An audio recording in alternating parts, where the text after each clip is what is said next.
are you, 2018? I can't hear you. It is, in a world of busyness, accolades, noise, criticism, which I think you managed to slip in a little bit there, Jordy, and praise, a privilege and an honor to be with you today. It's such a gift to be back at CA and to see faculty members, my roommate, who's now a trustee, and so many familiar faces and so many faces new.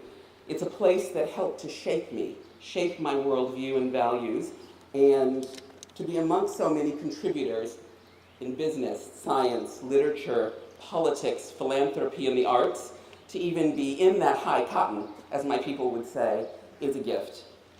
Graduates of the class of 2018, proud parents and family, distinguished faculty and alumni, Kim Williams, Jennifer Burley, Mary Malhotra, and the entire current and former Board of Trustees, and of course our own headmaster, Rick Hardy, and his incredible team hiding somewhere in the background. Thank you for inviting me today and considering even a small part of my journey worthy of your time as you prepare to make your mark on the future. You are in for a celebration.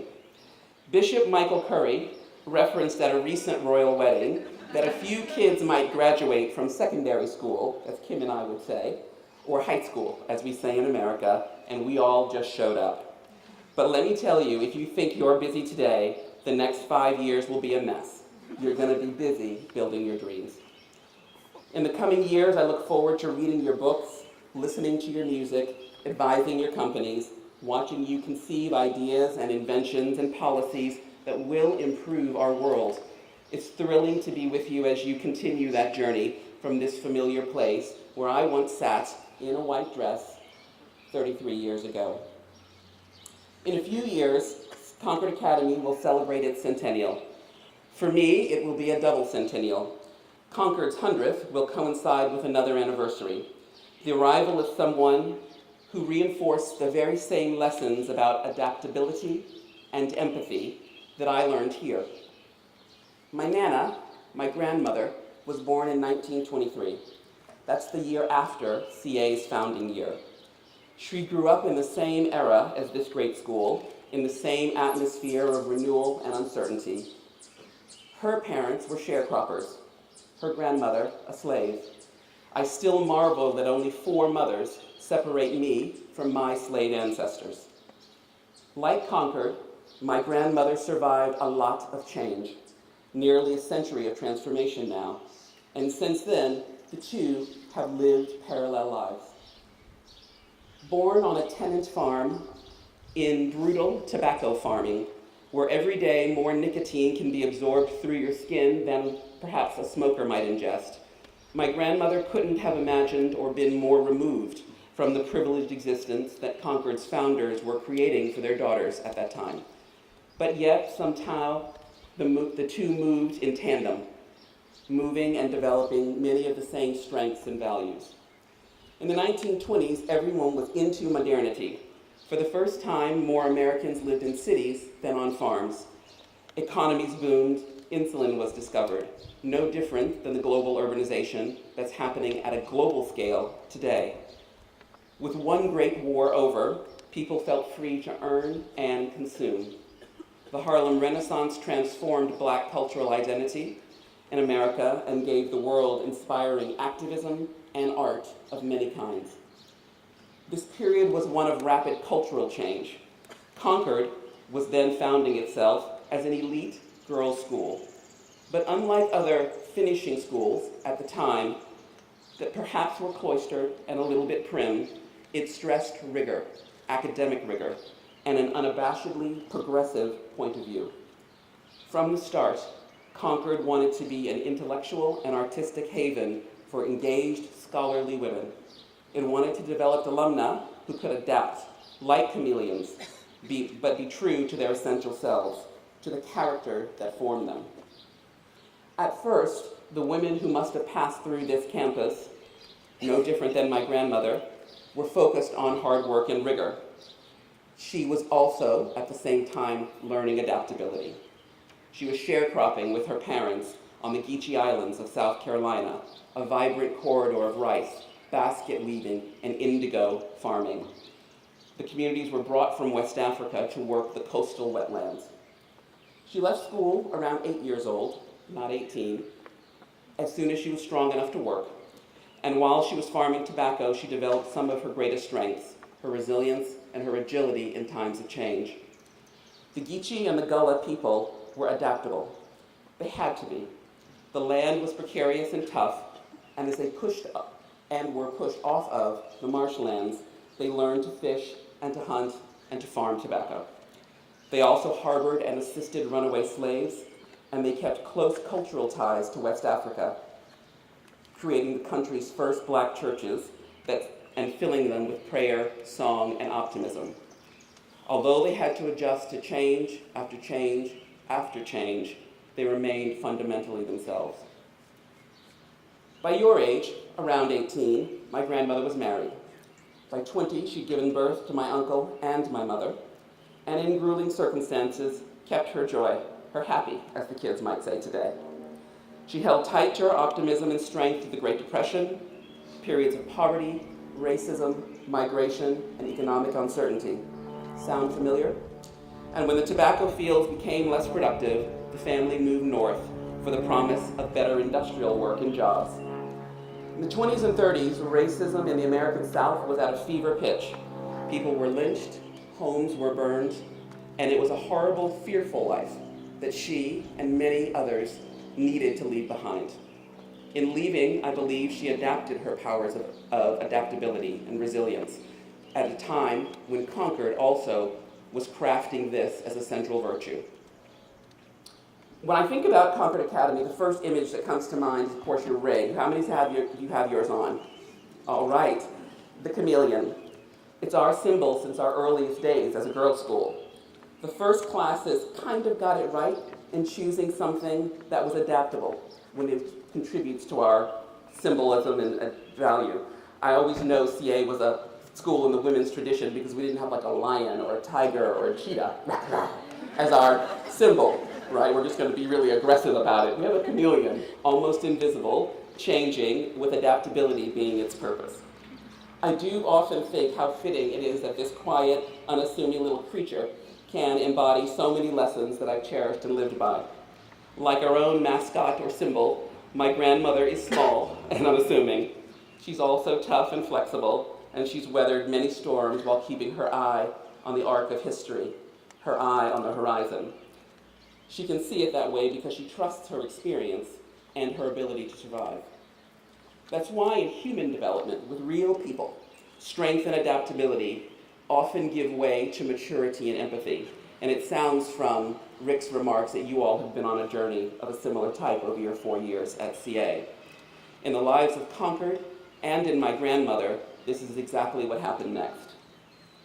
Detroit, Cleveland. My grandfather worked in a factory, while my grandmother began a period of nurturing and growth.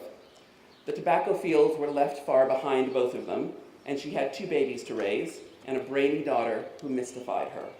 She gave both of her children books and praised their curiosity.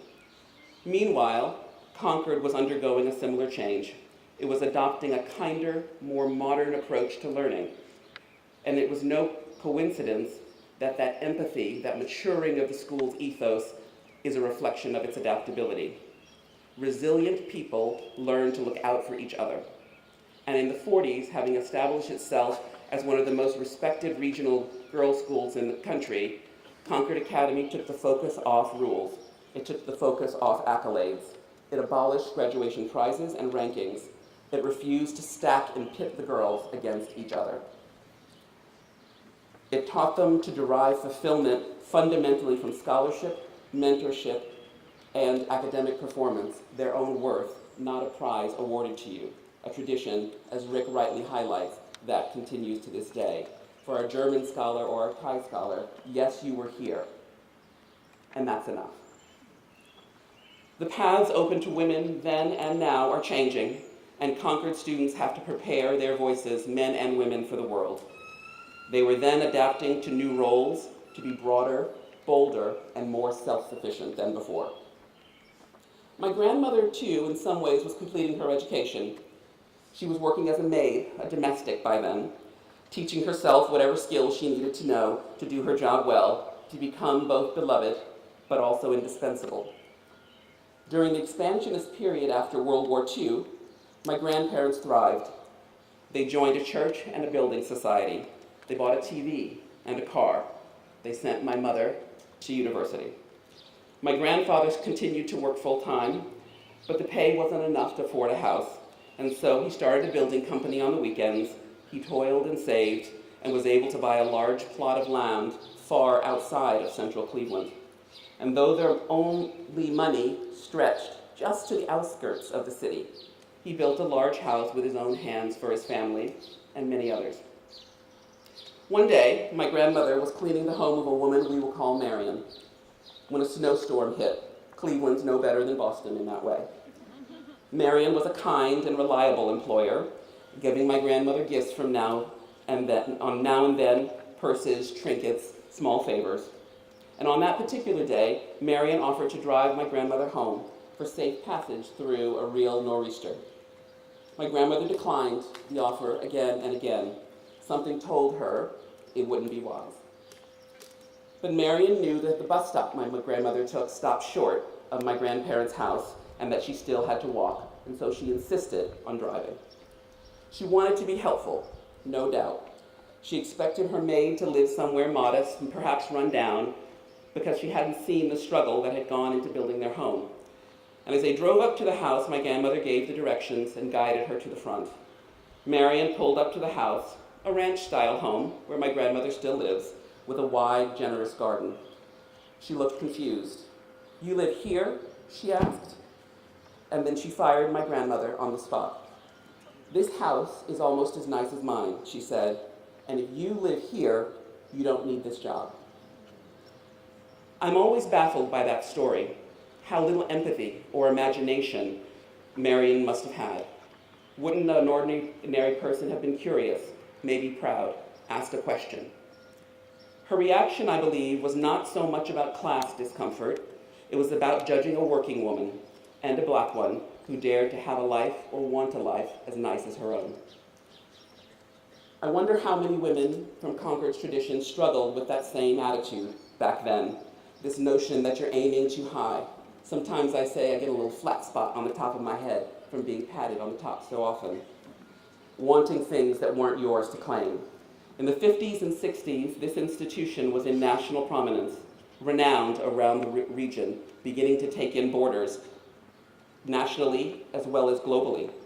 Some would certainly have been taught that their academic and professional ambitions should fall second to making a home and becoming a dynamic, high-impact, philanthropic wife to a more ambitious husband.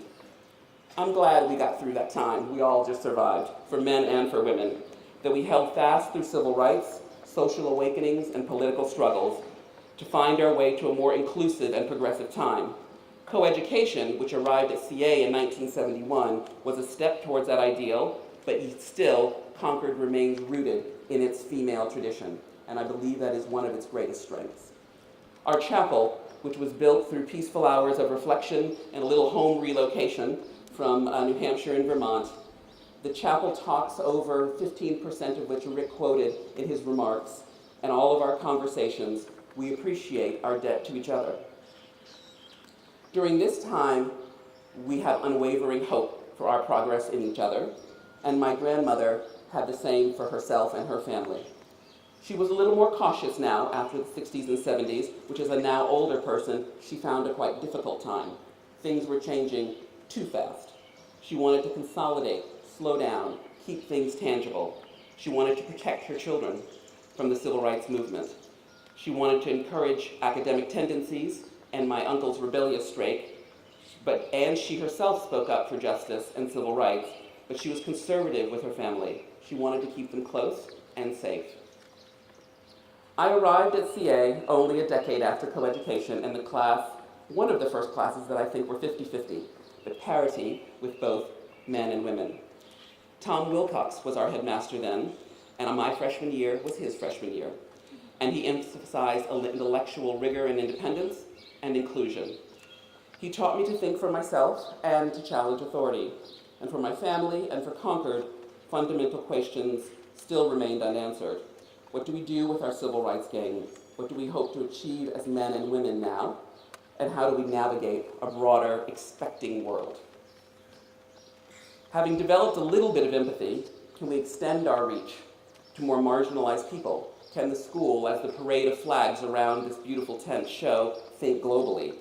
Can we actually practice and be more adaptable? Can you change your mind if challenged and have a different view? Become more agile and unafraid of change, a little bit like the quiet mascot that you'll carry around on your finger after you graduate. Despite all of these unknowns, Headmaster Wilcox and our faculty at the time, and of course my friends and roommates, Ann, Jen, Alex, and others, taught me how to search for answers for myself, to find the courage to become more bold. It's all a part of maturing and becoming more adaptable, learning to be more bold in your ambition, accountable for my own behavior, and comfortable with uncertainty. Now, graduates, wherever you all go from here, you're going to face some uncertainty. You will grow resilient. It just is. It's a thing. It's going to happen. Just by trying to live your life and change the world. It will happen to you. But the choice to be bold, the choice to have ambition, the choice to work at scale beyond what you can normally do, that's a choice you have to make. And I hope through that, you also decide and are conscious of developing empathy. The power to imagine yourself in someone else's life, to walk in their shoes. It could lead you to treat them the way you might want to be treated, or put simply, it could lead you to take everything you learn in the world and try and do some good. I don't know for sure, but I might be the only office manager at McKinsey who regularly gets mistaken for the catering staff. I understand why this keeps happening over and over again. And sometimes it's frustrating. I know that this flaw in people's vision will pass in the long run. But in the meantime, I try to approach it as my Nana would. She wouldn't be insulted. She wouldn't get mad. She would roll with it. She'd remind me that catering is good, honest, hard work that requires talent. So I take pleasure in playing the role of someone else every so often. I introduce myself, I point our visitors to the coffee machines, I help them find the extra pens, and I point them to the correct member of my staff. I show that I'm not embarrassed by the mistake, and neither should he be, although we shouldn't make such assumptions again. It's a delicate thing, graduates. It's a delicate thing to express benign intent while also making people aware of their unfair gaze. At such times, I remind myself that I can either make my point or I can be kind. Now, I'm happiest as a CA grad when I get to do both. But if I can't, if I have to choose, I choose to be generous and kind. Imagining yourself in someone else's shoes has power. It builds their character and it builds yours. Practicing empathy, behaving as you believe you should, ensures that as we adapt, we don't compromise our values, that we genuinely are who we say we are. And it also deals with that frustration that this thing's not right, the change you're trying to affect, because in a world, practical empathy ensures that you stay true to yourself. I've kept close to my essential art self in many ways through my marriage, raising of my children, Noah and Gabriel, and also through a passion through arts and philanthropy. I developed that further at Concord. I used it to strengthen my ties to art and culture. And I did end up going to Harvard, but that was only because my father wouldn't pay for RISD, the Rhode Island School of Design. I can hear in the back row, they're things that support that view. And through that, I fell in love with Elizabeth Catlett's personal journey and her moving depictions of African American life, the poignant way she captured the dignity and strength of Black women while in exile in Mexico. Sharecropper, her etching of a field worker with a glorious straw hat, reminds me of my Nana, my grandmother. Elizabeth Catlett's art is an example of empathy at work. It has power, and is one of the many reasons that I support the arts in the public sector. Good artists, good actors, first try to experience the lives that they recreate through their art. They immerse themselves in the culture, they do their homework before they depict it on canvas, on the page, or on the stage. They practice empathy with imagination, and the result soars. It isn't surprising then that failures of imagination, failures of empathy, also jar us. A bad novel doesn't understand its character. A bad movie has no heart. A bad actor is not putting in the effort. Concord Academy makes the point of putting limits on our adaptability as well. It reads, even when a chameleon changes its color, it remains a chameleon. So like a good artist, chameleons don't just flip and change and choose from an array of colors because they feel like it. What do I want to wear today? It matches its own unique environment and surroundings. The transformations are limited and adapted to the environment that you're in. Adaptability is another way to show your empathy. We should be curious, ask questions, not pretend to understand more than we really do. And if you're not an artist, and I think there's a couple of you here in the class of 2018 who might not be, how do you put yourself in someone else's place if you don't have noble inspiration and imagination to take you there? If you're a doctor, an engineer, a lawyer, or a boring businesswoman, you enter others' experience through your work, imagining the consequences of that work. How far will the impact of our work go? How many people will it touch? How long will the impact last? Empathy allows you to think big, aim for scale. And if an idea is good, and I mean really, really good, if it really makes lives better, if it really inspires you, it can be scaled outward, particularly with the technology and platforms that you have at your fingertips today. Empathy means aiming for something bigger than a single outcome. And only then can you create change, not just adapt to it. And so, it's been 95 years since my Nana was born, and since Concord began their parallel lives. And although I've created many journeys, crossed paths with many scholars and world leaders, this little tiny woman holds a place of respect for me. In my imagination, at 5'2", in the front row, she is a giant. You are at the start of a new era.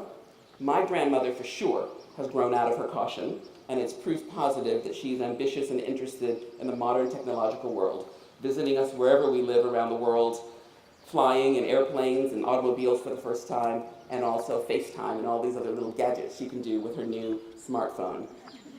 A century of resilience has made her optimistic and unwaveringly positive, another lesson that I take and offer to you today.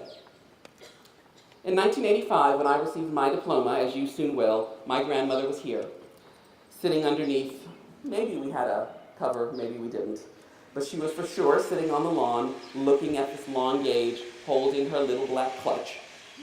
4 years later, when I graduated from Harvard, it was one of the 3 handbags that she gave me as a graduation gift. And when I examined the purses, I saw that inside a name was sewn, Marion A. Nye. The handbags had been gifts from a woman whose house she had cleaned.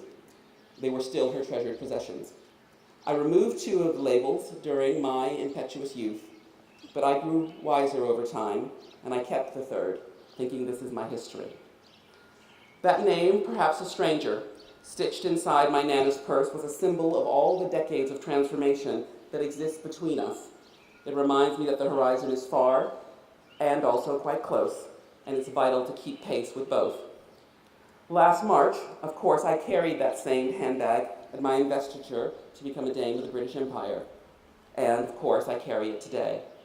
It's proof of how far we've come. And in my mind, it's just a little handbag, but it's iconic and wondrous. A handbag full of dreams. So in 5 years, Nana and Concord Academy will be 100, properly old, as we'd say in the UK, a true double centennial. You'll have graduated college, I know, hard to imagine, and begun your careers. And on that day, I hope that we can meet again in this historic place. Maybe I'll bring Nana to sit on this lawn again, and she can celebrate with us.